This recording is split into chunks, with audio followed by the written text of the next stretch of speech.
Go for no. If you want results online, whether you are actively prospecting or passively prospecting, and you are hearing the word no a lot. No, I'm not interested in joining your opportunity. No, I am not interested in buying your products now. No, I am not interested in partaking into your service that you are rendering.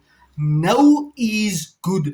Go for no. The more no's you hear as a business person, entrepreneur, solopreneur, online marketing, the more you are inclined to hear the word yes.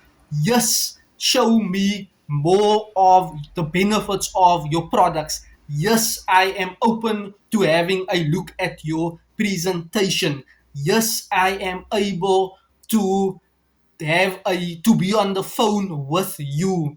The more no's you are getting, that is a good thing. No just means not now. I am not ready now. But the more no's you get, the more your chances or likelihood for you to actually hear yes. Yes, I am interested in purchasing your products.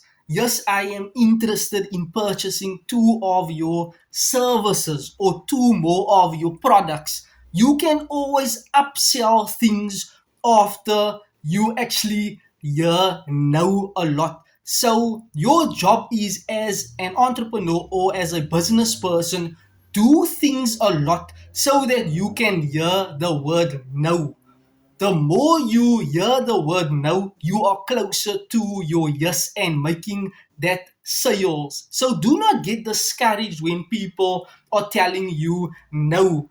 That is actually a good sign. Why? Your products and services are not meant to solve everyone's pain point. There is just a certain percentage of the market that you can solve, the problem that you can solve with your products and your services. So if this was helpful, thank you and you're welcome.